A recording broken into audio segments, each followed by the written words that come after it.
La mayoría de la gente ha puesto su esperanza en lo que no debe. Toda persona pasa por tiempo de dificultades, luchas, y cuando se atraviesan esos tiempos necesitamos ayuda, asistencia,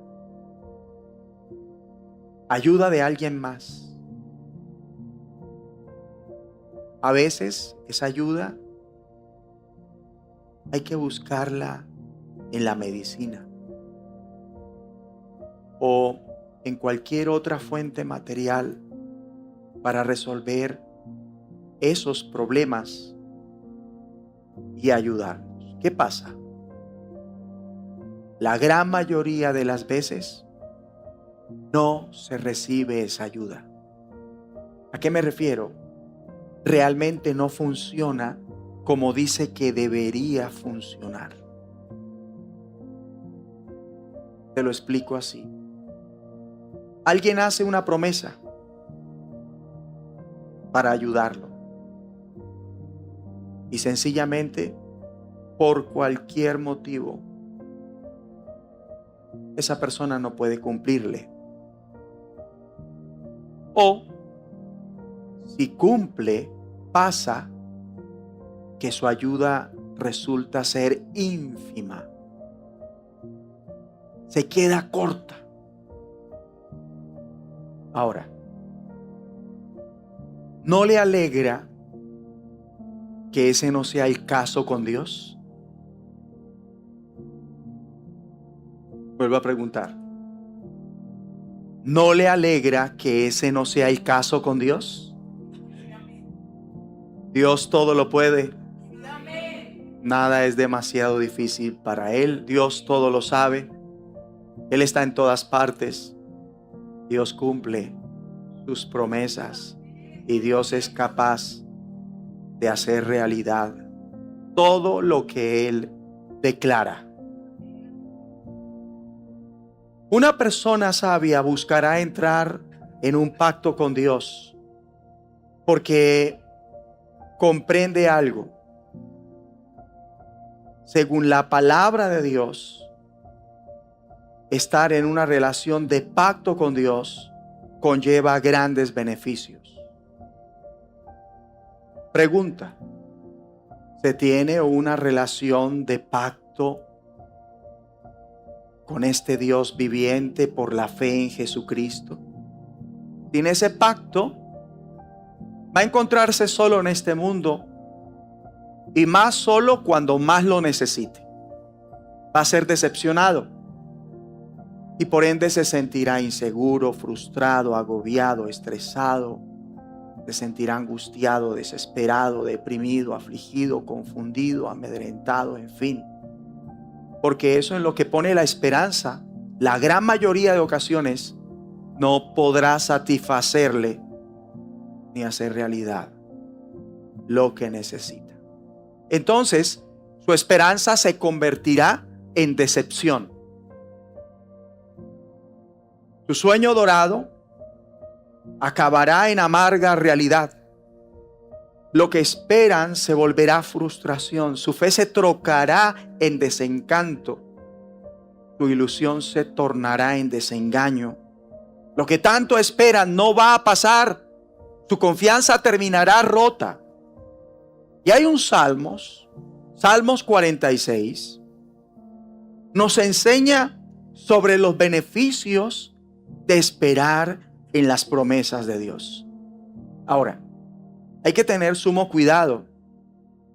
Demasiada gente tiene una esperanza en Dios, pero es una esperanza que se basa en sus deseos, en lo que ellos quieren que Dios haga, en lo que ellos ven como la solución a sus problemas. La Escritura no da esa clase de esperanza. La esperanza de Dios está basada, arraigada en su palabra, en lo que Dios ha prometido. Luego, no vaya a cometer esta falla necesito esto, quiero esto, creo que esto es lo que me merezco. Y más, ahora que está tan en auge vivir en función del yo. Actualmente, afuera, no se enseña de estar con Dios, de ir de la mano con Dios, sino consigo mismo. La persona con la persona, yo con yo, como lo quiera decir. No se enseña de recibir inmerecidamente, sino usted se lo merece, es lo que usted se merece. La filosofía del merecimiento o sentido de merecimiento usada para el desarrollo personal, donde sobre todo quiérete y no de amar a Dios con todo su corazón, con toda su alma y con todas sus fuerzas. Actualmente la filosofía está llevando al individuo a que se centre en el yo y no en el gran yo soy. No viven para servir, sino para que les sirvan. ¿Sacrificarse? ¿Qué? No. Y ahí sí dicen, si ya Jesucristo se sacrificó por mí. Y sí, lo hizo para que ahora, como Él, se sacrifique usted también, siempre que sea el caso. Escrito está en 1 de Juan 3:16, en esto hemos conocido el amor, en que Él puso su vida por nosotros. También nosotros debemos poner nuestra vida por los hermanos. ¿Y qué es eso? Sacrificio. Escrito está en Romanos 12:1, así que hermanos, os ruego por las misericordias de Dios que presentéis vuestros cuerpos en sacrificio vivo, santo, agradable a Dios, que es vuestro culto racional. Y escrito está en Efesios 5:2, y andad en amor, como también Cristo nos amó y se entregó. ¿Qué es eso? Sacrificio. A sí mismo por nosotros, ofrenda y sacrificio a Dios en olor fragante. ¿Ustedes creen que esa es la mente de toda persona allí afuera? ¿Ustedes creen que se vive en función de esto? Y lo más tremendo es que deberíamos estar haciéndolo. Nosotros deberíamos ser el ejemplo. Y una vez más, les ruego, no cometamos la falla. ¿Cuál? Necesito esto, quiero esto, creo que esto es lo que me merezco y por consiguiente, Dios, te busco a ti para que me lo des. Eso es idolatría cristiana y es lo que caracteriza la religión del último tiempo. ¿Cuál es? La del anticristo. Miren, si Dios no lo ha prometido en su palabra, lo más seguro es que Dios no lo va a hacer. Por ello, debemos tener una esperanza fundamentada en la verdad de Dios, en su palabra, en las promesas escritas que hallamos en su palabra. Y Salmos 46 nos muestra, revela en qué debemos poner nuestra esperanza, en qué y quién tenemos que creer y los verdaderos beneficios de estar en una relación de pacto con Dios. De acá, y lo creo con todo mi corazón, usted va a salir andando seguro, guardado, fortalecido, en bendición, con bendición, bajo la bendición y siendo de bendición para los demás, para que otros por medio suyo reciban la redención eterna.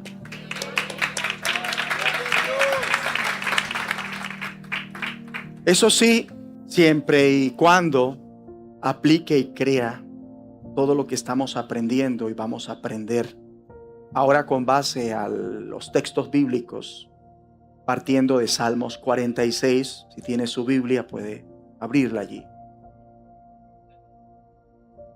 De este Salmos vamos a una parte del inicio, comenzando por la inscripción. La inscripción es ese texto que aparece debajo del tópico de este Salmos. Un Salmos inspirado por Dios. Dice Salmos 46, la inscripción dice: al músico principal. Si yo pudiera si vale la redundancia, hacer una Biblia, colocaría la inscripción como un versículo. No lo dejaría así. Salmos 46 dice: al músico principal, o sea, al director de la alabanza. Está hablando al líder, al supervisor, el director de la agrupación musical. Entonces, este Salmos realmente es un Salmos de adoración, uno que se cantaba y se canta. Y sigue diciendo en la inscripción: de los hijos de Coré. Los hijos de Coré fueron levitas, por consiguiente tenían que ver ¿con qué? Los que estamos estudiando Levítico sabemos que tienen que ver con la adoración. Y a este salmo se le llama cántico, y podría ser, por lo que dice enseguida esta inscripción, salmo sobre alamot, una palabra muy nueva para muchos de nosotros. Alamot, al parecer, hace referencia a un instrumento musical. Luego, este sería un salmos cantado dentro de una construcción de adoración con muchos de estos instrumentos llamados como alamot. Pero también se presume por este mismo vocablo, ¿cuál?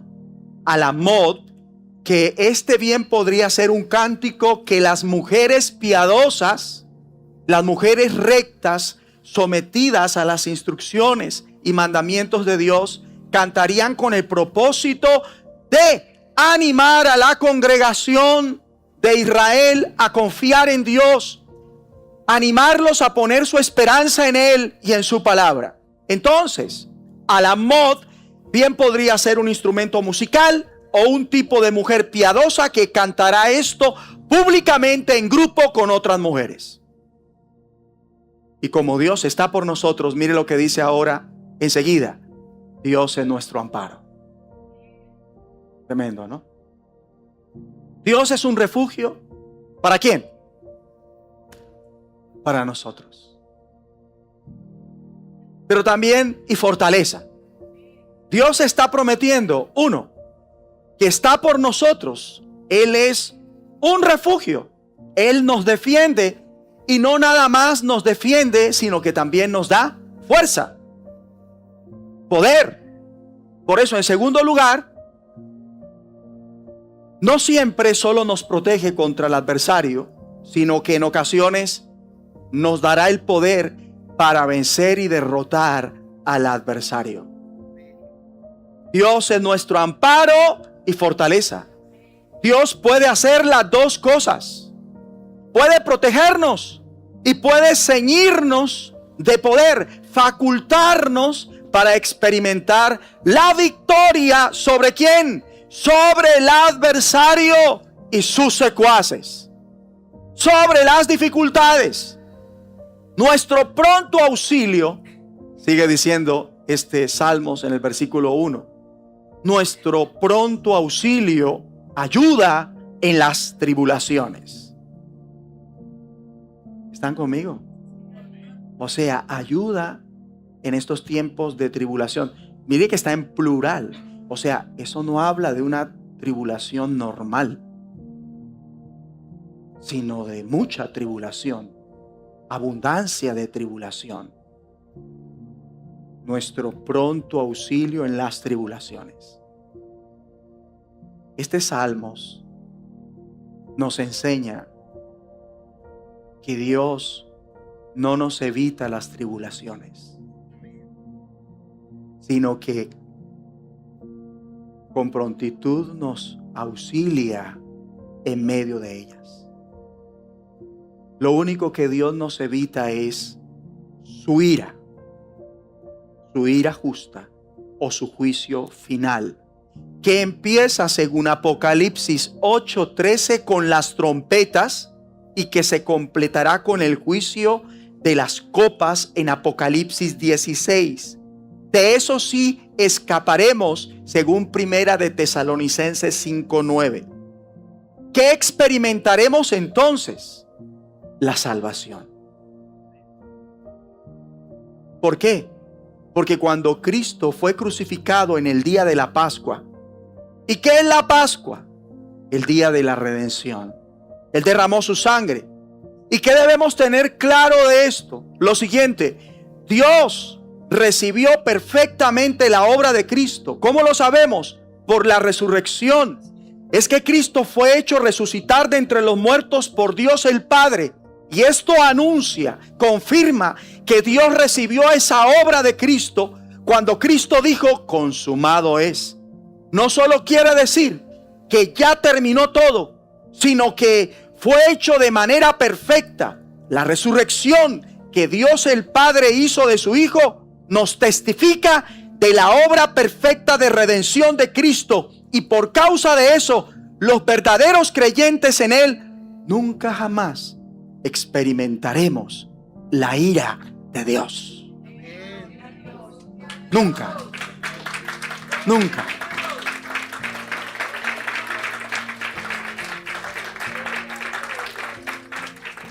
Dios no nos juzgará en el juicio del gran trono blanco.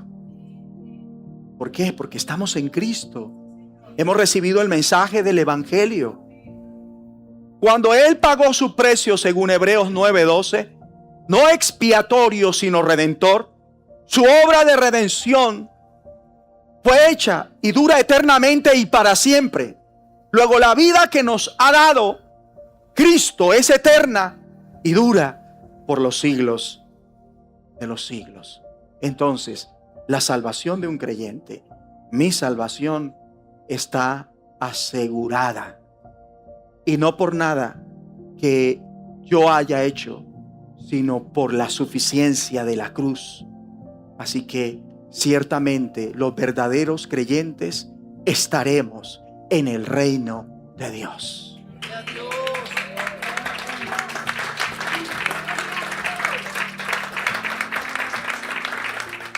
Y en medio de la tribulación podemos contar con su refugio, con que nos defenderá y con su poder. Mas los no creyentes y los falsos creyentes. ¿Quiénes son los falsos creyentes? Son los que están en la iglesia de vez en cuando. Son los que toman la Biblia de vez en cuando, citan, manejan jerga bíblica de vez en cuando, pero ellos realmente aman el mundo.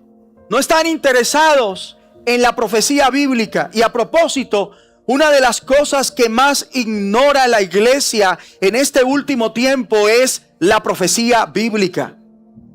Entonces les decía que los falsos creyentes no están interesados realmente en los propósitos de Dios. Ellos quieren lograr lo que ellos quieren. Lo que creen es su destino. Lo que piensan es bueno para ellos. Lo que es recto ante sus propios ojos, según su propio intelecto. Lo que tiene sentido para ellos. Lo que los hace sentir bien. Los engañados por el adversario debido a esto, esos son los falsos creyentes. Los que están abrazando la falsedad. ¿Quiénes? Los que, entre comillas, siguen a Dios, pero como una forma de obtener lo que se quiere, lo que se anhela. Ellos, definitivamente ellos, con el resto de la humanidad que no son creyentes, no escaparán. Es más, a ellos, que además les fastidia oír la verdad de Dios, ellos también, en medio del juicio de la ira de Dios en este mundo, por su actitud, van a terminar mostrando que Dios es justo en castigarlos. Porque ellos, debiendo, no tienen un cambio. Y cuando venga el trato de Dios, quedará claro que ese trato es más que merecido. Porque aún así, no quieren cambiar. Es decir, no quieren tener un arrepentimiento. Ellos son los que al final rechazan el evangelio, aunque dicen tener el evangelio, pero no este evangelio. Y no es que haya otro evangelio, es un evangelio que ellos mismos han confeccionado en su mente humana. Ellos al final van a mostrar que no confiaron y que no tuvieron fe. Pero las tribulaciones a los creyentes auténticos, los redimidos por la sangre del Cordero, que tienen un testimonio arraigado en la palabra de Dios, donde lo más importante para ellos no es su propia vida, porque para un verdadero creyente lo más importante no es su propia vida, ni aferrarse a ella. ¿Sabe cómo vive un verdadero creyente? Sacrificialmente, dispuesto a entregar su vida y a morir. Eso es de un verdadero creyente. ¿Por qué? Porque la muerte para un verdadero creyente no es un problema. Está bien morir, porque para entrar en el reino de Dios hay que ser resucitados. Por eso no entramos en pánico por la muerte. La muerte no es un problema para los verdaderos creyentes, porque el fundamento de nuestra fe es la resurrección. Entonces, las tribulaciones a sus hijos e hijas, Dios no se las evita, ya que es necesario que a través de muchas tribulaciones entremos en el reino de Dios. Hechos 14:22. Es que ni siquiera su pueblo Israel le evitará para los últimos tiempos esa gran tribulación, tal como nuestro Señor Jesucristo lo predijo en Mateo 24:21.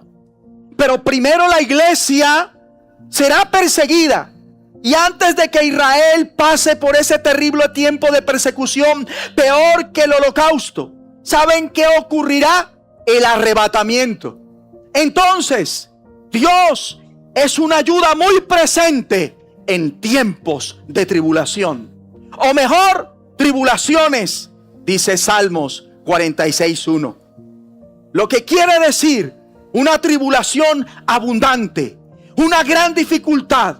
¿Qué aprendemos? Que Dios es nuestra defensa. Dios es nuestra cobertura. Él es refugio para nosotros. E igualmente es poderoso. Dios nos proveerá, ceñirá de poder, fortalecerá, y todo esto lo hará en medio de tiempos difíciles. Aún en medio de la gran tribulación antes del arrebatamiento, según Apocalipsis 7:14. Él es el pronto auxilio en tiempos de tribulación para que tengamos la victoria. Por eso dice el versículo 2: por tanto, no temeremos. ¿Quién dijo miedo? Si Dios es nuestro amparo y nuestra fortaleza, nuestro pronto auxilio en las tribulaciones, por tanto, no temeremos. Aunque la tierra sea removida, y la tierra sea removida, o un terremoto, que es la misma expresión, realmente es una palabra para cambio.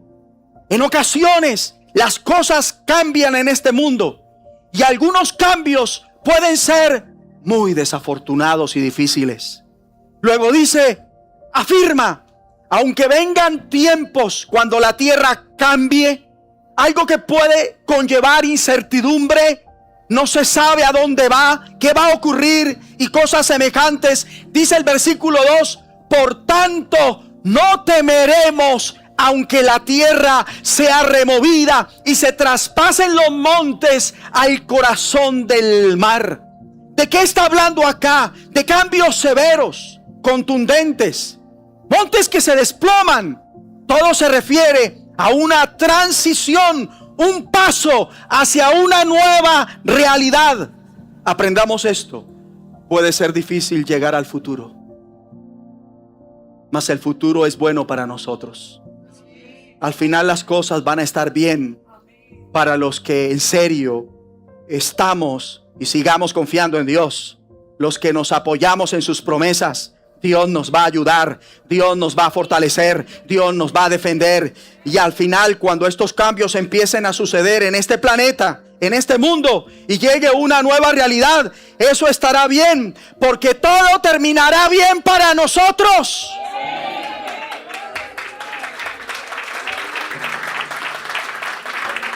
Ahora, en el futuro inmediato puede no ser bueno. Esos cambios pueden ser muy duros para nosotros,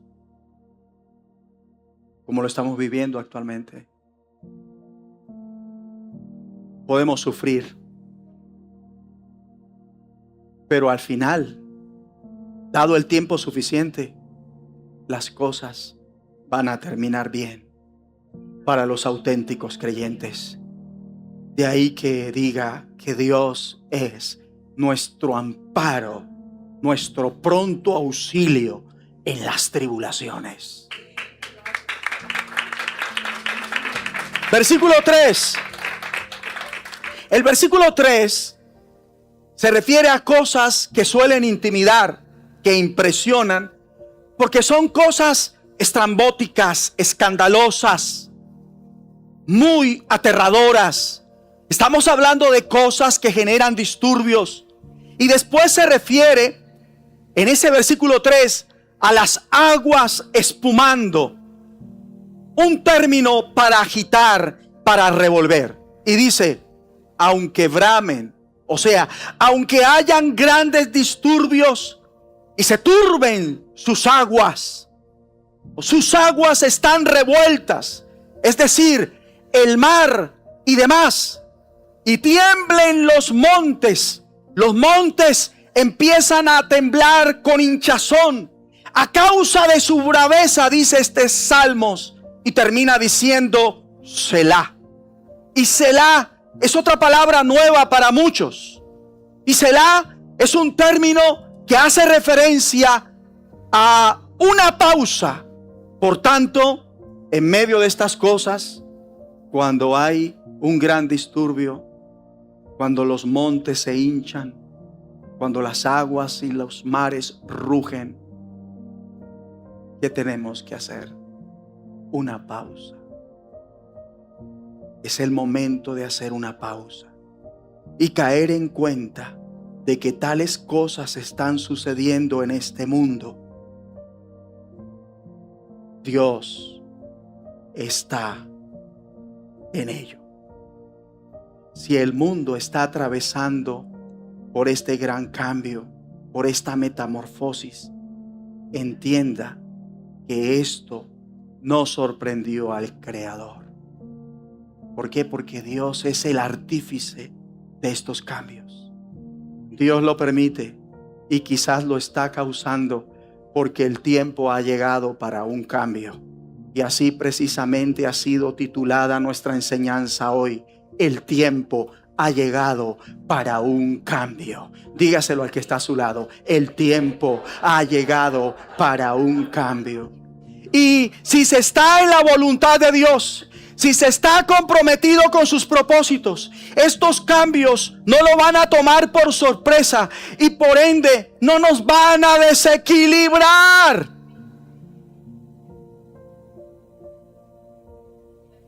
Va a estar sereno, va a estar tranquilo.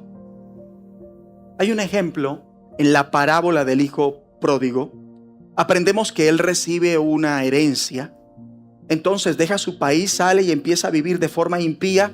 Y cuando todo ese dinero que recibió se acaba, inesperadamente sucede una hambruna en esa tierra, en ese país al cual se había ido. Tremendo, ¿no? ¿Cuál es el principio? El pecado deja a una persona desprevenida para el futuro.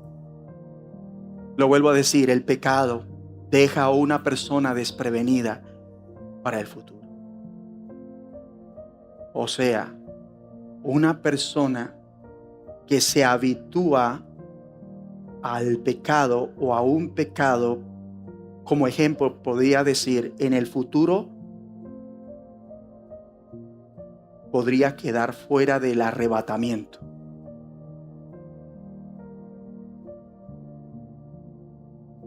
Mas cuando se está caminando en rectitud, cuando se está siguiendo a Dios, cuando se está oyendo al Espíritu Santo, cuando somos obedientes a la palabra de Dios, ¿sabe cómo estaremos preparados?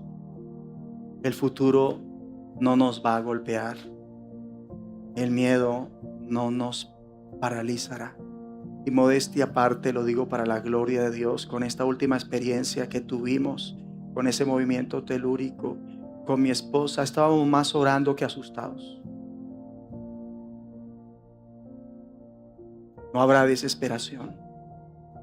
Con razón nos enseña el Señor a nosotros, su iglesia, y para quienes sean su iglesia en los últimos días, en relación a los eventos proféticos o señales que marcan su regreso y el fin del mundo. Estoy hablando de los tiempos finales. Él enseña que serán difíciles, muy difíciles. En Mateo 24 dice el Señor en el versículo 4 al respecto. Mirad, es quien habla aquí el Señor. Mirad, mirad significa cuidado, cuídense. ¿De qué quiere que nos cuidemos? Según el Señor, que nadie os engañe. O sea que el engaño va a ser cada vez más fuerte sobre quienes no aman la verdad. Versículo 5, porque vendrán muchos en mi nombre. Muchos se valdrán de las cosas del Señor, de su nombre. Versículo 4, versículo 5, diciendo, yo soy el Cristo. Les explico algo que tal vez nunca han escuchado sobre esta advertencia. ¿Cuál? Porque vendrán muchos en mi nombre diciendo, yo soy el Cristo. Esto quiere decir que habrán personas, que están habiendo personas que declaran creer en Jesús de Nazaret, que Él es el Cristo. A eso es lo que se refiere realmente. Y ellos, valiéndose de esto, ¿qué harán? Versículo 5. Y a muchos engañarán. Luego vemos que el engaño, ¿de dónde sale? De la misma iglesia. Habrá muchas falsas enseñanzas. Habrá una iglesia apartándose de la verdad para ir en pos de lo falso y dando cumplimiento a la apostasía que se presagia para los últimos tiempos, que habla de que se está entrando en los últimos tiempos. Ahora siguen otras señales que indican que se está cerca de los últimos días. Y todo esto debe ocurrir a la vez para poder decir que estamos cerca a los últimos días. Si no es así, deberíamos entender que vamos hacia las señales que indican que se está cerca a los últimos días. Veamos cuáles son. Versículo 6. Y oiréis de guerras y rumores de guerras. Algo que ha venido produciendo y que va a producir una gran inestabilidad en el mundo. Porque dice enseguida, mirad que no os turbéis. Cuídense de no sentirse atribulados o perturbarse. ¿Por qué? Porque es necesario. Estas cosas tienen que suceder para que esto se haga una realidad. Dice que todo esto acontezca, pero aún no es el fin. No se apresuren a concluir que es el fin del mundo y el establecimiento del reino. Y mucho menos se apresuren a concluir que es el fin de la era de la iglesia, que será el rapto de la iglesia, y que es a lo que realmente se refiere en esta parte nuestro Señor. Cuidado con pensar esto prematuramente. Cuando vean las señales hasta acá, no crean que ya es el rapto de la iglesia. No, todavía no es el fin de la era de la iglesia. 7. porque se levantará nación contra nación. Habla de conflictos étnicos en diferentes lugares, como los que ocurren ahora mismo en Etiopía, guerras por estallar y reino contra reino, conflictos entre países y naciones, y habrán pestes. Estamos hablando de grandes plagas, de tremendas enfermedades que se van a manifestar. Y sigue diciendo, y hambres, hambrunas. Luego, primero debe verse el engaño al interior de la iglesia. Ya está ocurriendo. Ha venido dándose paulatinamente. Se está viendo una apostasía como nunca antes. ¿Y qué es apostasía? Apartarse de la verdad para creer la falsa enseñanza. Y también debe darse de forma consecutiva o simultánea numerosas guerras, todo sucediendo al mismo tiempo. Se oirá que otras guerras están por estallar, pero deben verse igualmente esos grupos étnicos levantándose contra otros grupos étnicos, países en conflictos con otros países, y también hambruna año tras año, muchas hambrunas no esporádicas, e igualmente pestilencias. Está hablando de pestes en plural, plagas en plural. Todo es simultáneo, todo confluye. Y dice el versículo 7, y terremotos en diferentes lugares, en muchos lugares.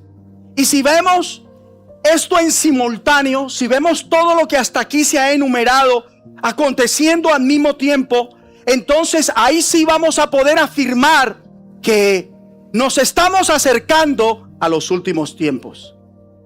Y todo esto debe ocurrir a la vez para ratificar que es así, que estamos acercándonos a los últimos tiempos. Ahora, mientras no suceda así, no debemos afirmarlo. ¿Qué está pasando? Por ejemplo, se están consolidando las señales proféticas para los últimos tiempos. Una de ellas, que acaban de mencionarse y que está muy actual, los terremotos. Algo que nunca había pasado en simultáneo, sino eventualmente. Ya casi se están viendo los terremotos en proporciones bíblicas. Todavía no, falta.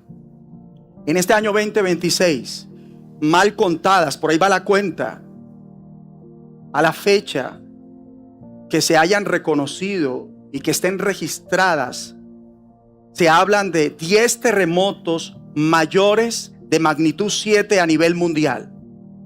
Y ustedes saben que el 10 en la Biblia habla de totalidad, y falta que a la par en su totalidad se estén dando en proporciones bíblicas que con los terremotos, hambrunas, pestes, plagas, guerras, mientras no esté en simultáneo, totalmente como el Señor lo profetizó, no será realmente la introducción a los tiempos finales. Luego, cuando cada una de estas señales se den en simultáneo, la gente sabrá que son causadas por Dios, porque van a ser cada vez más peores. Ejemplo, una plaga producida por el hombre no es como una plaga producida por Dios. ¿Cuál es la diferencia entre una plaga que el hombre inventa para golpear a la humanidad con una plaga que envía Dios? Que la plaga que envía Dios es peor que el COVID.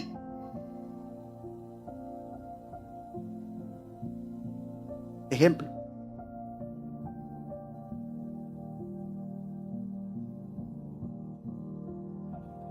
Es más terrible.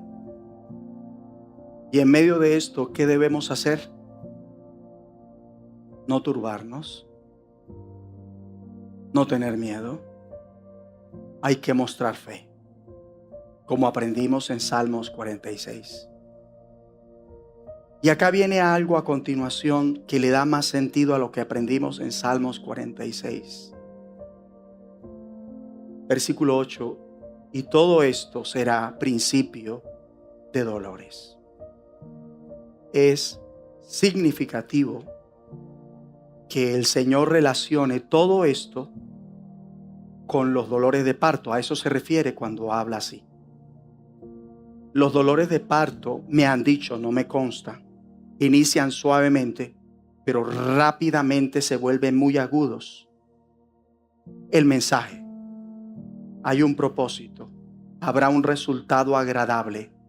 Los dolores de parto abren el camino para el nacimiento de algo maravilloso, de un nuevo ser. Y en ese mismo sentido, estos dolores de parto pasarán. ¿Y cuál será el resultado? El producto será uno de bendición, nuestra esperanza bienaventurada. ¿De qué estoy hablando? El rapto. Dios será fiel con su pueblo en medio de todo esto. Es lo que tenemos que comprender. Pero también que los dolores de parto son el comienzo de las tribulaciones.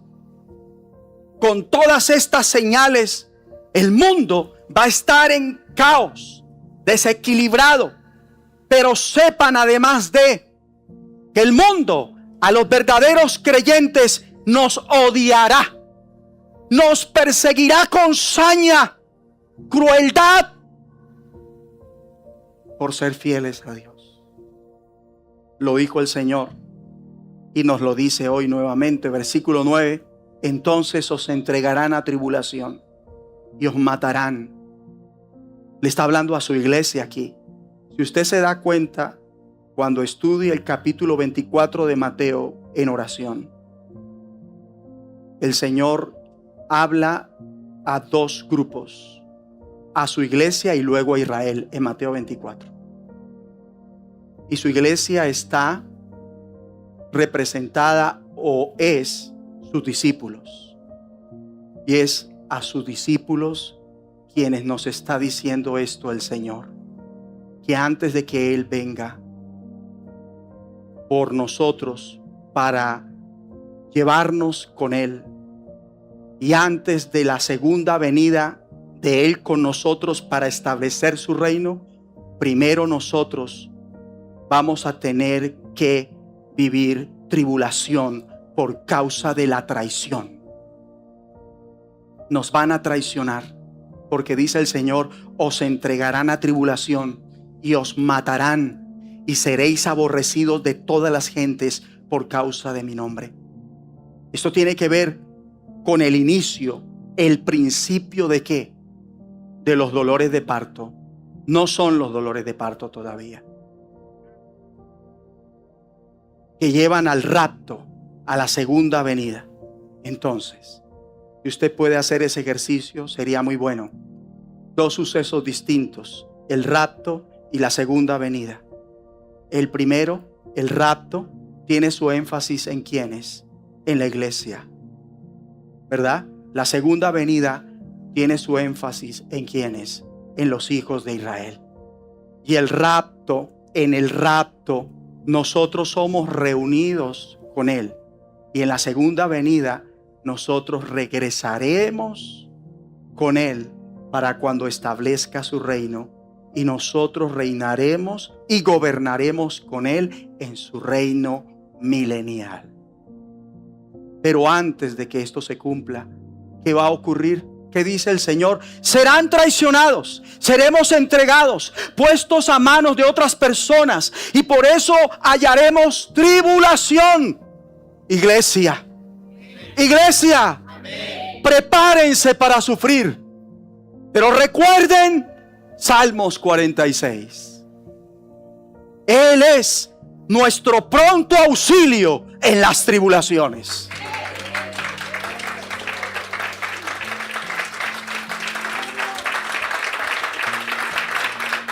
Porque los verdaderos discípulos serán perseguidos a nivel mundial por causa de su nombre, o sea, por causa de su carácter, por sus palabras. Seremos perseguidos.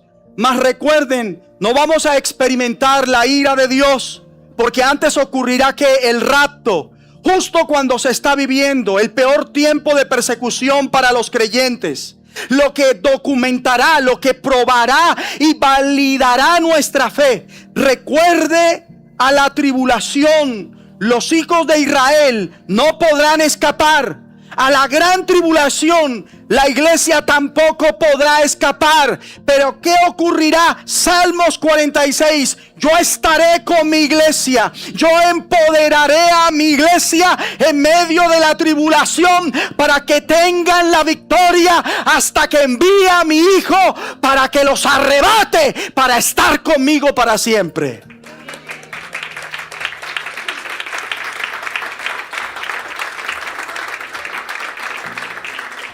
Ahora, hay una postura que el Señor quiere que nosotros tomemos y que está en Lucas 21.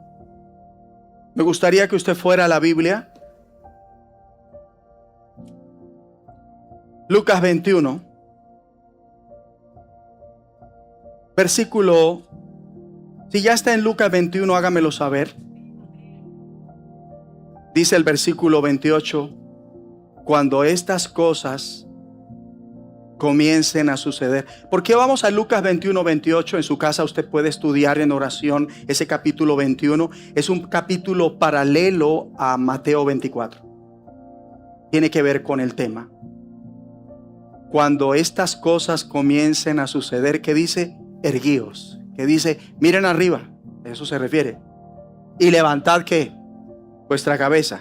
¿De qué habla levantar la cabeza? Él es mi gloria y quien levanta mi cabeza. ¿De qué habla de levantar la cabeza? De reconocimiento.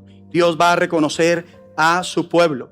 Cuando estas cosas de las que hemos hablado empiecen a suceder, entonces deberíamos tener una expectativa, y que es que Dios le reconocerá a usted.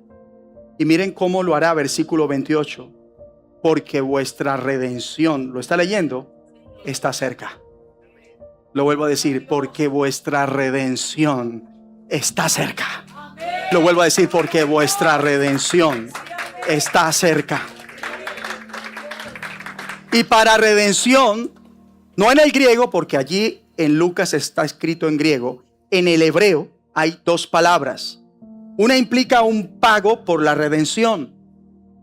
Para eso vino Cristo, para hacer ese pago, y lo hizo, ¿en qué momento? En la Pascua, el día que lo crucificaron, porque así estaba establecido proféticamente. Y de la misma manera en que la Pascua sacó al pueblo de la esclavitud, la sangre del Cordero de Dios, de Jesucristo, crucificado en la Pascua, ¿qué hace? Nos saca de este mundo y nos lleva al reino de Dios. La segunda palabra se refiere al resultado. Ejemplo, cuando se compra una casa, hay una cuota o pago inicial que se da para obtenerla. Y esta segunda palabra tiene que ver con lo que recibe. O sea que toda la casa ahora es suya, es el resultado. Y de eso enseña acá. Cuando todo esto que hemos hablado empiece a suceder, ¿qué tenemos que hacer? Ahora, más que nunca, debemos estar erguidos. Déjeme decirlo así, animados. Mire que está a su lado y dígale ánimo. Ánimo. Miremos arriba, dígale así. Amén. ¿Por qué? Porque Dios, cuando estas cosas comiencen a suceder, Dios está preparado para reconocer a quienes forman parte de su pueblo redimido. Y entonces recibiremos los beneficios de estar en una relación de pacto con Él.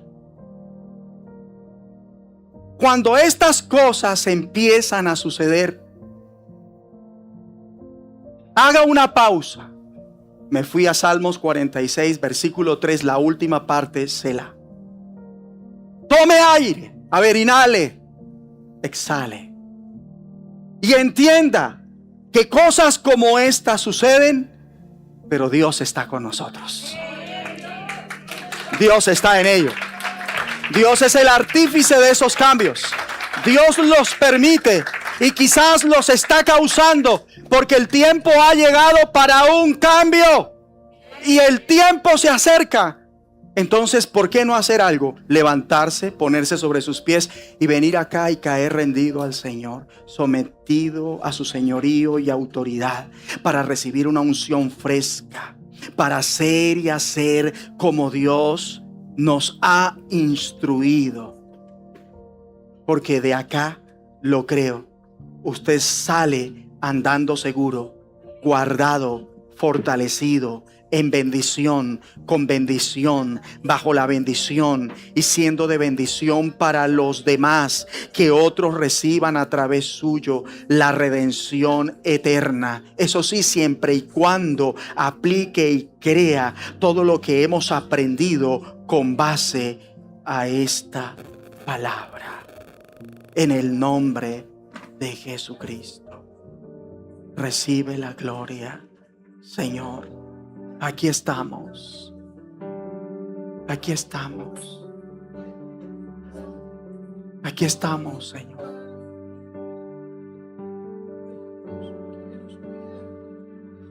Y si usted no había entrado en una relación de nuevo pacto con Dios, lo invito a que hoy en este lugar entre en una relación de nuevo pacto con Dios, para que pueda gozar de los beneficios de esta relación,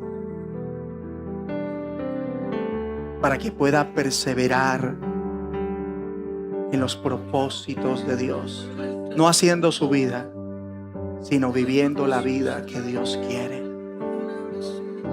Espíritu Santo, levante sus manos al cielo. Él está aquí. Él quiere ser su amparo y fortaleza. Él quiere ser su pronto auxilio en las tribulaciones. Él quiere ser su seguridad, su confianza.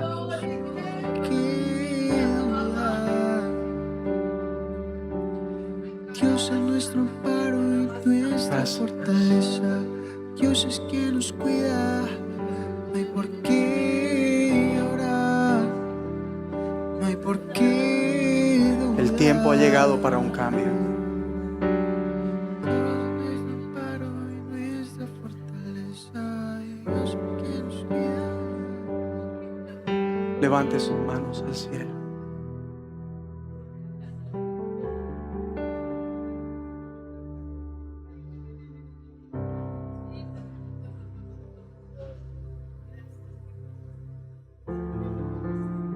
Esa unción ahora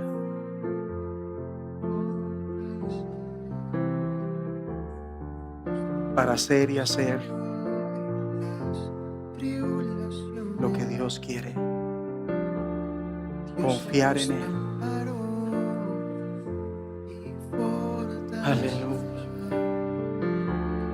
Nuestro pronto auxilio. Reciba la hora En las tribulaciones. en el nombre de Jesús. Dios es nuestro amparo y Ahí está. fortaleza. Ahí está. Nuestro pronto auxilio en Ahí está. las tribulaciones. Ahí está. Dios es nuestro amparo y fortaleza. Nuestro pronto auxilio en las tribulaciones. Por tanto no temeremos, aunque la tierra sea removida y se traspasen los montes al corazón del mar. Por tanto no temeremos, aunque la tierra sea removida y se traspasen los montes al corazón del mar. Aunque bramen y se turben sus aguas, y a causa de su braveza los montes tiemblen, y entenderemos que esto no te sorprende. Y tú eres el artífice de estos cambios. Tú lo permites y quizá lo estás causando, porque el tiempo ha llegado para un cambio. Y porque el tiempo ha llegado para un cambio. Por tanto no temeremos aunque la tierra sea removida y se traspasen los montes al corazón del mar. Por tanto no temeremos aunque la tierra sea removida y se traspasen los montes al corazón del mar. Aunque bramen y se turben sus aguas y a causa de su braveza los montes tiemblen. Por tanto no temeremos aunque la tierra sea removida y se traspasen los montes al corazón del mar. Por tanto no temeremos aunque la tierra sea removida y se traspasen los montes al corazón del mar. Aunque bramen y se turben sus aguas y a causa de su braveza los montes tiemblen, y entenderemos que esto no te sorprende. Amén. Y tú eres el artífice de estos cambios, y tú lo permites y quizá lo estás causando.